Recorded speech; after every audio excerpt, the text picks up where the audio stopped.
Fala pessoal, aqui é o Fábio da Boston Treinamentos e neste vídeo faremos mais um exercício de lógica de programação. O que faremos hoje é criar um algoritmo que gera uma série de Fibonacci, tanto de forma recursiva quanto iterativa. Mas antes, o que é a série de Fibonacci? A série de Fibonacci é uma sequência numérica infinita, na qual cada número é a soma dos dois números antecessores a ele. Essa série começa usualmente com 0 e 1, e os próximos números são as somas. 1 mais 0 igual a 1, 1 mais 1 igual a 2, 2 mais 1 igual a 3, 3 mais 2 igual a 5, e assim sucessivamente, como você vê nesses primeiros dígitos aqui da série de Fibonacci, nesses primeiros números da série. A série de Fibonacci ela foi apresentada para os europeus por Leonardo de Pisa, o Fibonacci, um matemático italiano do século XIII. Ele apresentou essa sequência, que leva seu nome, num livro chamado Liber Abaci, livro do ábaco. Na verdade, acho que é Liber Abaci, porque é em latim, publicado em 1202. E o que a gente quer fazer é escrever um programinha, na verdade, escrever um algoritmo usando lógica de programação, vou usar o Portugal Studio para isso, que gere essa sequência para nós. E eu vou fazer isso de duas formas diferentes. Primeiramente de forma recursiva, depois de forma iterativa, e a gente inclusive no final faz uma comparação entre ambas as formas. A gente vai começar com o Fibonacci recursivo. Primeiramente, como é que funciona um Fibonacci recursivo? A gente vai ter casos. Casos base, que são os casos que a gente resolve imediatamente.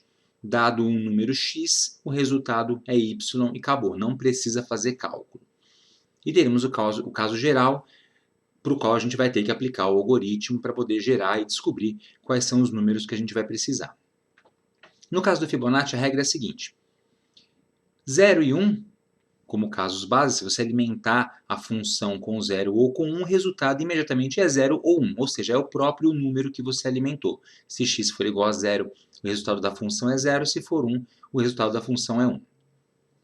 Porém, para outros números, para n números, nós vamos ter o caso geral. No caso geral, o Fibonacci, no esquema recursivo, ele vai ser igual à chamada do próprio Fibonacci para n-1, ou seja, por um número anterior ao número que você quer gerar, mais o anterior do anterior, o predecessor, que é n-2. Então, somando esses dois valores, você tem o Fibonacci de n, que é um número. Para a gente gerar uma sequência de Fibonacci, a gente tem que aplicar isso sucessivamente para vários números. Aí a gente consegue gerar essa sequência. Por exemplo, vamos determinar o terceiro Fibonacci de uma sequência, o Fib3. Aqui eu estou chamando de Fib nesse slide. Então, como é que a gente calcula o Fib de 3? Bom, o Fib de 3 ele começa assim. Fib de 3 menos 1, ou seja, o anterior a ele, mais o Fib de 3 menos 2, o anterior do anterior, seu predecessor. Aí a gente tem que o Fib de 3 menos 1 seria o Fibonacci de 2.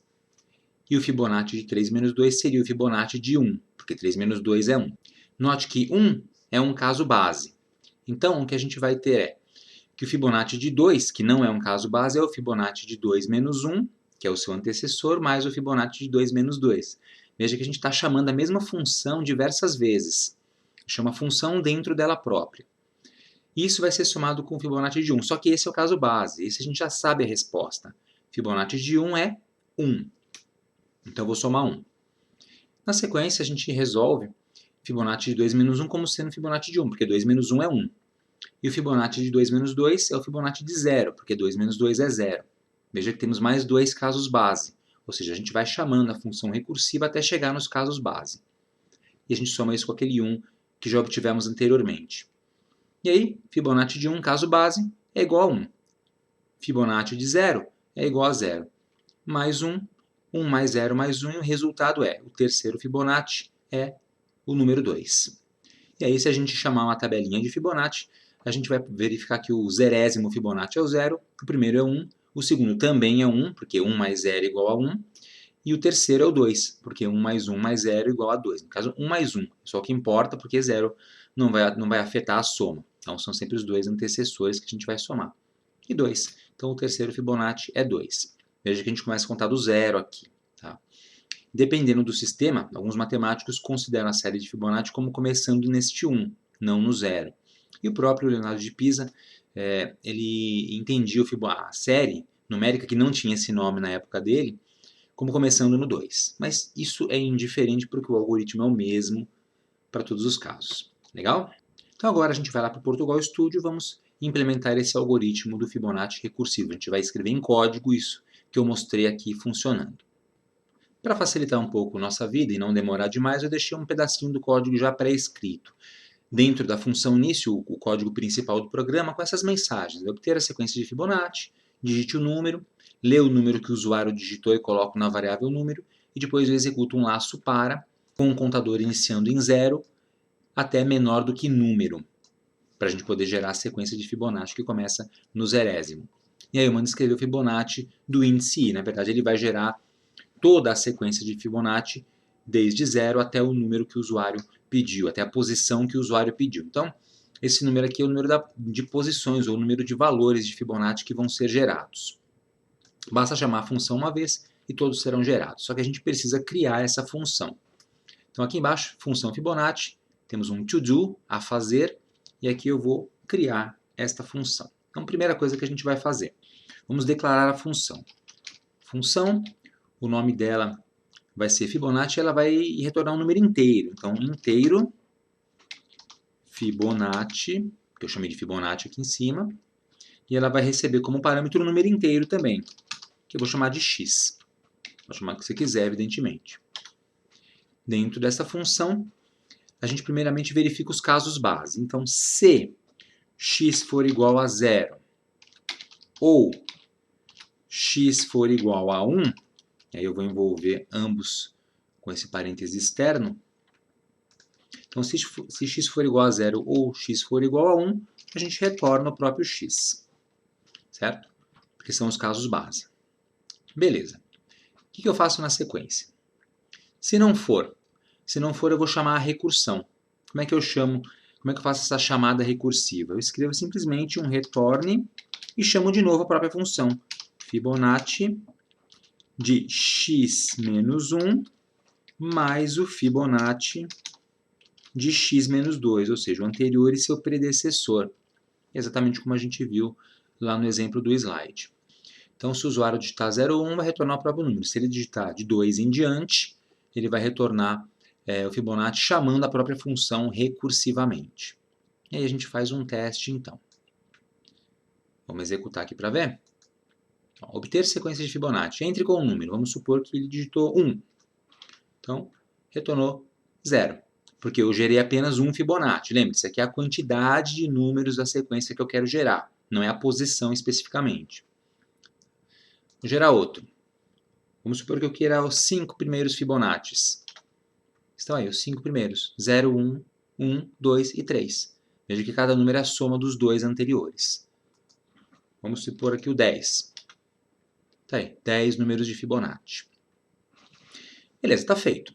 Como essa função é recursiva, a gente tem que tomar cuidado, porque a função ela fica chamando a si própria. E cada vez que ela chama a si própria, essa chamada pode acabar chamando ela mesma de novo depois. Dependendo do número que você passou, ela vai chamar inúmeras vezes a função. E isso pode ocasionar algum gargalo de processamento. Por exemplo, eu vou executar essa função para 40 Fibonacci. Quero saber os 40 primeiros valores de Fibonacci da sequência. Então, eu coloco aqui 40. Dou Enter e está gerando. Veja que o programa não parou. Ele continua gerando. Um númerozinho por vez parou agora. Tá? E se a gente olhar com carinho, ó, tempo de execução, 15.016 milissegundos. 15 segundos, ou seja. Então anota aí, levou 15 segundos para gerar esses 40 números de Fibonacci, usando a função recursiva. Gerou, funcionou, perfeito. Quanto mais números você colocar, mais vai demorar. Você pode testar aí na sua casa com 50, 60 ou mais.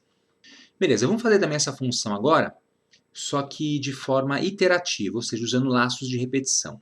Para fazer com laços de repetição, eu vou comentar essa função Fibonacci aqui, deixa eu escrever recursiva, certo? Eu vou manter só esse comentário.